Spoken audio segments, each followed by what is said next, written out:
جب رات کا اندھیرا چھا جاتا تھا اور لوگ اپنے اپنے گھروں میں محو آرام ہو جاتے تو نبی اکرم صلی اللہ علیہ وسلم کا یہ بیٹا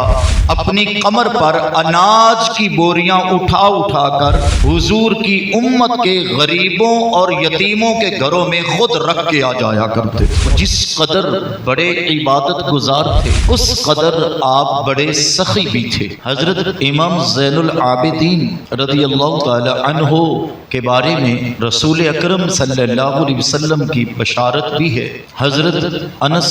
رضی اللہ تعالی عنہ اور حضرت جابر رضی اللہ تعالی عنہ سے مروی یہ روایت ہے کہ آپ فرماتے ایک مرتبہ ہم رسول اکرم صلی اللہ علیہ وسلم کی بارگاہ میں حاضر تھے تو سیدنا حضرت امام حسین رضی اللہ تعالی عنہ در رسول پہ آئے تو رسول اللہ صلی اللہ علیہ وسلم نے حضرت امام حسین رضی اللہ تعالی عنہ کو اپنی گود میں لیا اور پھر اپنے سینے سے لگایا اور پھر ارشاد فرمایا کہ اللہ تعالیٰ میرے اس بیٹے کو ایک بیٹا عطا فرمائے گا جس کا نام ان کے بابا کے نام پہ ہوگا لیکن وہ میری امت میں زین العابدین کے نام سے پہچانا جائے گا. ایک بزرگ فرماتے ہیں کہ میں کثرت کے ساتھ حضرت امام زین العابدین کی بارگاہ میں آیا کرتا تھا. میں جب بھی آتا تھا آپ یا تو تلاوت قرآن میں پائے جاتے تھے یا پھر نماز کی حالت میں مجھے پائے جاتے اور جب میں آپ کو نماز کی حالت میں دیکھتا تھا تو آپ کی آنکھوں سے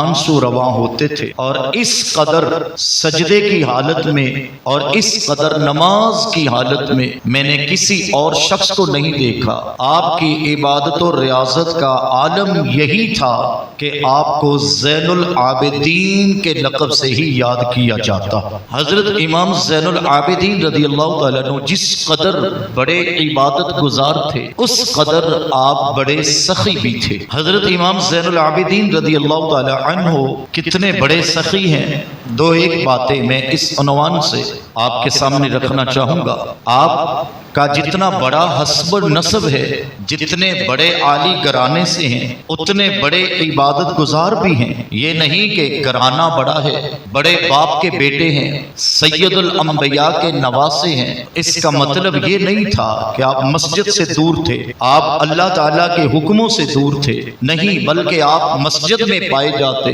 تلاوت قرآن میں دیکھے جاتے حالت نماز کے اندر دیکھے جاتے. پھر جس قدر عبادت سے لگن تھا اس سے بھی کہیں بڑھ کر آپ سخاوت میں بھی نظر آتے تھے. حضرت امام زین العابدین رضی اللہ تعالیٰ عنہ کا جب وصال ہوا اور آپ کو وصال جب غسل دینے لگا تو آپ کی کمر پر کچھ سیاہ نشان پائے گئے تو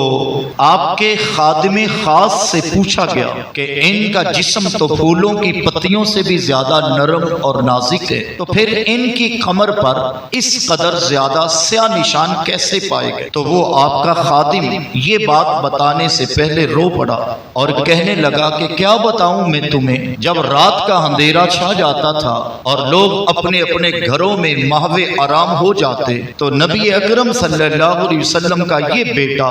اپنی کمر پر اناج کی بوریاں اٹھا اٹھا کر حضور کی امت کے غریبوں اور یتیموں کے گھروں میں خود رکھ کے آ جایا کرتے تھے. اور رکھ کے بھی ایسے آتے تھے کہ جب لوگ سو جاتے یہاں تک کہ اہل محلہ کو تو دور کی بات ہے اس گھر والوں کو بھی خبر نہیں ہوتی تھی کہ ہمارے گھروں میں اناج کون رکھ کے چلا گیا. سیرت نگاروں نے لکھا ہے جب حضرت امام زین العابدین رضی اللہ تعالی عنہ کا وصال ہوا تو تب اہل مدینہ کے غربا کو پتا چلا کہ ہمارے گھروں میں رات کے اندھیرے میں جو کوئی اناج رکھ جایا کرتا تھا وہ کوئی اور نہیں تھا وہ حضرت علی کا بیٹا امام زین العابدین تھا جو غربا کے گھروں میں رات کے اندھیرے میں اپنے رب کو راضی کرنے کے لیے اناج رکھ جاتا تھا. اور یہاں تو غریبوں کو لوٹنے کا رواج عام ہو چکا ہے اور پھر غریبوں کو کس کس ڈھب سے لوٹا جا رہا ہے اس سے نہ میں بے خبر ہوں تو نہ آپ ہیں. لیکن جس پر کائنات ناز کرتی ہے جس کے سجدوں کی بدولت انہیں زین العابدین کہا گیا ہے، وہ میرے رسول صلی اللہ علیہ وسلم کی اولاد سے اس قدر بڑے سخی تھے کہ رات کے اندھیرے میں، وہ دن کا اجالا بھی نہیں، وہ سوشل میڈیا کا دور دورہ بھی نہیں، اس میں لوگوں کا دکھلاوا بھی نہیں ہے، لوگ سو جاتے ہیں، آپ چاہتے تو کسی کو حکم کر کے یہ سب کچھ کروا سکتے تھے، لیکن اپنی کمر پر اٹھا کر غربا کے گھروں میں اناج چھوڑ جانا، یہ فقط اللہ کی رضا تھی، اس کے سوا اور کچھ نہیں تھا۔